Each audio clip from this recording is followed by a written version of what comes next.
The National Union of Mineworkers will elect its new leadership at its 18th National Elective Congress underway at the Birchwood Hotel and Conference Centre in Boksburg East of Johannesburg. The three-day Congress is organised under the theme Epoch for the Dictatorship of the Proletariat, Now or Never.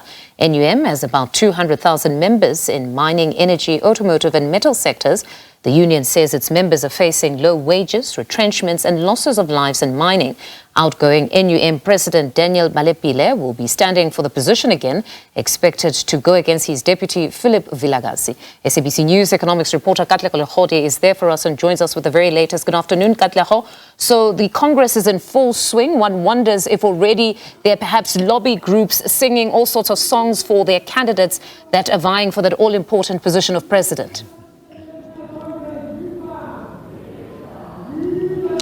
Most definitely. A very good afternoon to you, Mfundo, and to our viewers at home. If you can hear what is happening behind us, you hear the workers saying, the delegates, that yalla tuba ietla. So this is an indication that they are ready to really vote for a new leadership that will emerge from this three-day process. So here you find them from 11 of these regions countrywide. These are about 747 of the delegates that will be voting here for a new leadership. So it's highly contested. And the reason why we are saying that is because we'll see the president, the outgoing president, versus the deputy outgoing president, this being Dan Balepile and Mr. Vilakazi. Both of them are here and they've been lobbying and they've been trying by all means to really keep the momentum and the spirit up here in terms of ensuring that the workers make the right choice. And here you see them also reflecting, Mfundo, on the challenges that are affecting these sectors that they organize in. They've just recently joined the metal sector, and they are looking at ensuring that they grow their leadership. They grow their membership, but also their members battered by a lot of these issues that are playing themselves out, the Section 189 process, and a whole lot of issues that they are going to be addressing here, hoping that the new leaders will champion them and take them forward. A moment ago, we saw Fikile Mbalula arriving here from the ANC, but here we have the Tripartite Alliance as well, including Sanko, that are also in attendance here. And I'm going to bring into the conversation now COSATU. They are here. They are the mother body to the NUM, and we see you supporting the process here, the elective conference, also helping to reflect on a myriad of issues that the workers have been experiencing over time. Hopeful that the new leaders will take these issues forward. Welcome to the SABC. Thank you very much, Katlego. Thank you very much. Yes, indeed, as you said, we are here on behalf of the millions of workers under COSATU and all of our affiliates to wish well the 18th Congress of the National Union of Mineworkers, one of our vibrant affiliate of COSATU. And indeed, we're looking forward to the deliberations, the debates, and including the resolutions that are going to come out of this Congress, which is going to strengthen the power of workers, asset the NUM in particular, but also reasset COSATU in general, in as far as the way forward as far as socio-economic and political issues are concerned in the country. Let's talk about some of the issues that have been playing themselves out that would serve to weaken the labor sector. One of them being the Section 189 process that we see also affecting workers in various of these spaces whereby COSATU members organize, including the NUM. At the same time, where then the NUM is concerned, you'd hear fatalities in the mining sector. This also comes to take away from the strength of the labor space. What is your thinking, and how do these leaders that are here being elected champion some of these issues to protect the strength of the labor space? Exactly, that's one of the things. One of the reasons why NUM and a number of workers in the various sectors are dwindling membership is because of the restructuring of the workplace. But in the mining sector, construction and energy in particular, it's not only the unbundling of energy generation, which is a ESCOM only, but also the issue of the retrenchments that are taking place unabated. Mining companies are closing down. Some power stations are being decommissioned. Coal mines are being decommissioned here and there.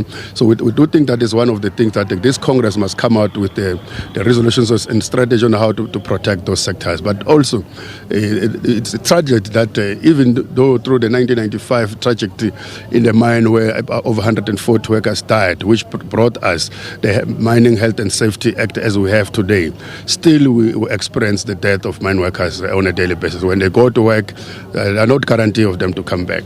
We do think that we need to sharpen and heighten our skills and our strategies, including conscientizing workers, that as long as they see that there's a danger in a workplace, they don't have to force to go to work there, because at that time it is them and their life. There's no CEO, there's not even a trade union in the workplace when the workplace is unsafe. So I think we're going to use this Congress, even ourselves, to really conscientize workers to be very vigilant about their life, because they have to live in order to fend for themselves, to fend for their families, rather than to donate their blood for the bosses to make profit. So those are some of the things that we're going to be dealing with today here. Let's talk about the politics of the day and the geopolitics that will also play themselves out.